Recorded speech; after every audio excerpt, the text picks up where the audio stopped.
اسلام آباد کے نجی ہوٹل میں پی ٹی اے رہنما قاسم خان سوری پر حملہ۔ سابق ڈپٹی اسپیکر قومی اسمبلی سحری کے لیے ہوٹل میں موجود تھے۔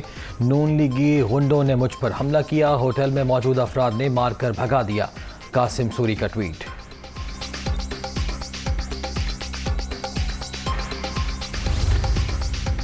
وزیر اعظم کا 3 روزہ دورہ سعودی عرب۔ مدینہ منورہ کے گورنر سے ملاقات۔ شہباز شریف کی مسجد نبوی میں روزہ رسول صلی اللہ علیہ وآلہ وسلم پر حاضری، نماز مغرب بھی ادا کی۔ وزیر اعظم کی اہم ملاقاتیں شیڈیول۔ پاکستان کو 6 سے 8 ارب ڈالر کا ریلیف پیکج ملنے کا امکان، ادھار تیل بھی ملے گا۔ کورونا کے دوران ملازمتوں سے فارغ ہونے والے پاکستانیوں کی بحالی بھی متوقع۔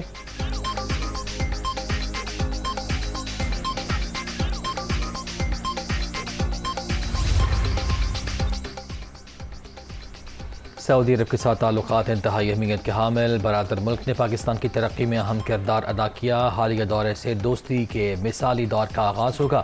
وزیر اعظم کی سعودیہ روانگی سے پہلے گفتگو۔ شہباز شریف مسلسل تعاون پر سعودی حکومت کے شکر گزار۔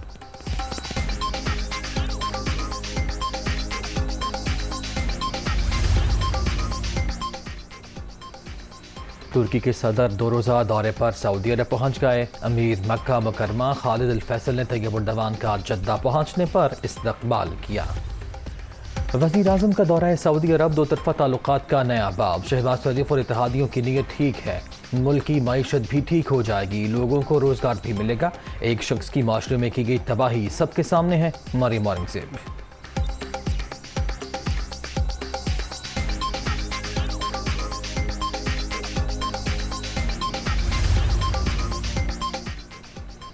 تحریک انصاف کی شب دعا۔ اسلام آباد میں مرکزی تقریب۔ پاکستان اسلام کے نام پر مورث وجود میں آنے والا واحد ملک، ہمیں اسلامی فلاحی مملکت بننا تھا، بدقسمتی سے درست سمت میں نہیں جا سکے، اب پھر باہر سے مداخلت کر کے پتلے بٹھا دیے گئے۔ جو قوم نظریہ چھوڑ دے اس کا وجود ختم ہو جاتا ہے، عمران خان کا خطاب۔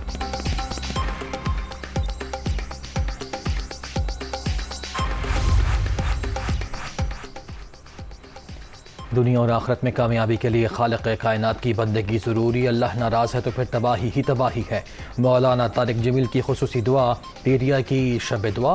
لاہور، کراچی، پشاور، بہاولپور اور ملتان سمیت ملک بھر میں تقریبات۔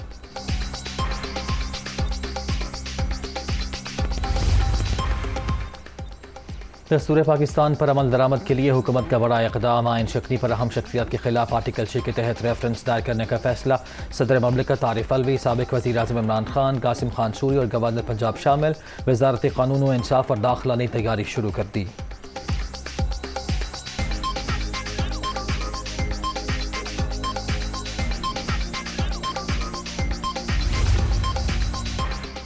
حکومت کا عید پر عوام کے لیے ریلیف۔ اگلے ماہ پیٹرولیم مصنوعات کی قیمتیں نہ بڑھانے کا اعلان۔ وزیر اعظم نے نرخوں میں اضافے کی سمری مسترد کر دی۔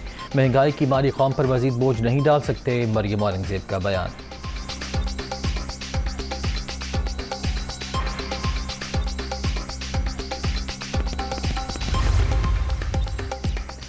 ایک اور دن گزر گیا، عدالتی حکم پر عمل نہ ہو سکا۔ حمزہ شہباز وزیر اعلیٰ پنجاب کے عہدے کا حلف نہ اٹھا سکے۔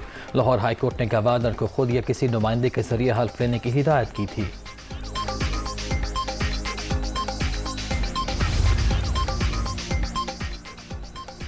نو منتخب وزیر اعلیٰ پنجاب کی حلف برداری۔ صدر مملکت کا گورنر کو قانون پر عمل کا حکم۔ خط موصول ہونے کے بعد عمر سرفراز چیمہ کے آئینی ماہرین سے مشاورت۔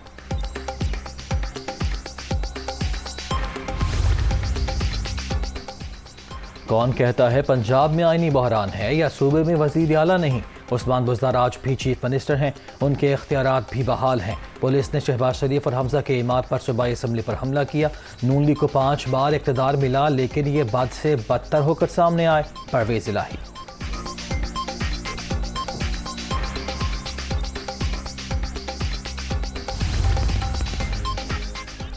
اسپیکر چوہدری پرویز الہی کا بڑا فیصلہ۔ پنجاب اسمبلی کا اجلاس 16 مئی تک ملتوی۔ نوٹیفیکیشن جاری۔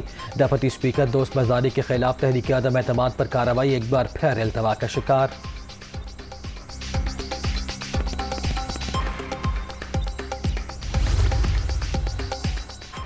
پنجاب اسمبلی کا اجلاس طلب کر کے ملتوی کرنا غیر قانونی۔ آئین شکنی کرنے والوں کے خلاف آرٹیکل 6 کے تحت ریفرنس فرض ہو گیا ہے۔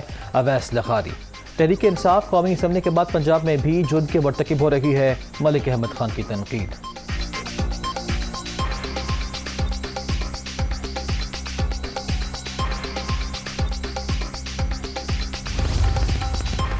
وفاقی کابینہ میں مزید توسیع، سینیٹر مصدق ملک نے وزیر مملکت برائے پیٹرولیم کا قلمدان سنبھال لیا، امیر مقام وزیر اعظم کے مشیر برائے پولیٹیکل اینڈ پبلک افیئرز مقرر۔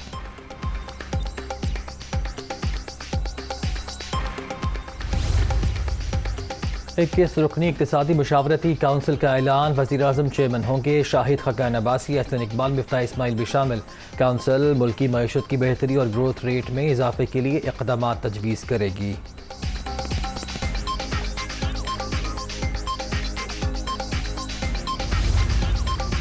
تحریک انصاف کا ملین مارچ کا فیصلہ، 20 لاکھ افراد کو اسلام آباد لانے کا ٹاسک، تیاریوں کے لیے کور کمیٹی اور پارلیمانی پارٹی کے اجلاس 9 مئی کو طلب، پوری قوم نے امپورٹڈ حکومت مسترد کر دی، عمران خان کا اجلاس سے خطاب۔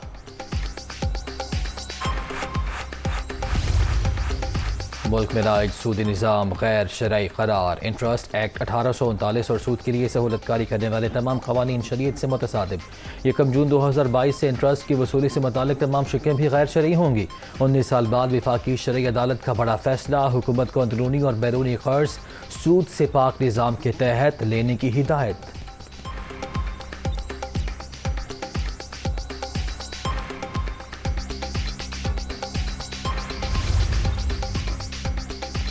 مفتاح اسماعیل کا وفاقی شرعی عدالت کے فیصلے کا خیر مقدم، حکومت اور اسٹیٹ بینک بغور مطالعہ کریں گے، احکامات کے نفاذ کے لیے اقدامات اور ٹائم فریم کا بھی فیصلہ ہوگا، عدالت سے رہنمائی بھی لی جائے گی۔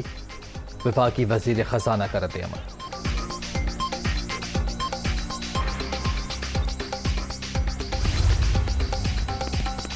دہشت گردی پوری انسانیت کی دشمن، پاکستان کراچی دھماکے کے مجرموں کو کیفر کردار تک پہنچانے کے لیے ہر ممکن اقدام کر رہا ہے، پاک چین دوستی سبوتاژ کرنے کی تمام کوششیں ناکام بنا دی جائیں گی، ترجمان چینی وزارت خارجہ کا بیان۔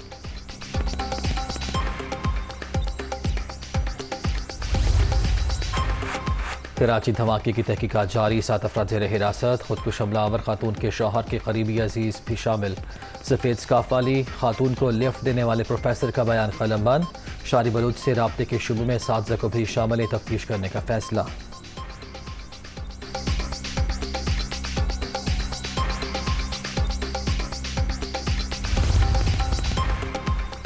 کراچی میں خودکش دھماکہ کرنے والی خاتون کا فلیٹ، 5 کمروں پر مشتمل، گھر میں ایک بستر اور ایک الماری موجود، اندرونی مناظر دنیا نیوز پر۔ تحقیقاتی اداروں کو اہم نوٹ بک اور شاری بلوچ کے بچوں کا کچھ ریکارڈ بھی مل گیا۔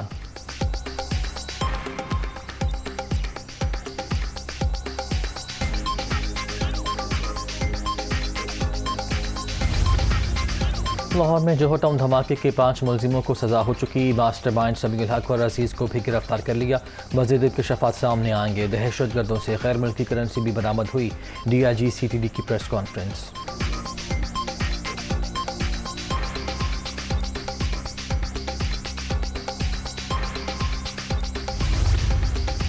شدید گرمی میں بدترین load shedding, Karachi, Lahore, Faisalabad اور پشاور سمیت پورا ملک بحران کی لپیٹ میں، شارٹ فال 8500 میگا واٹ تک پہنچ گیا، شہروں میں 8 سے 10، دیہاتوں میں 12 گھنٹے بجلی بند، عوام کی دہائی۔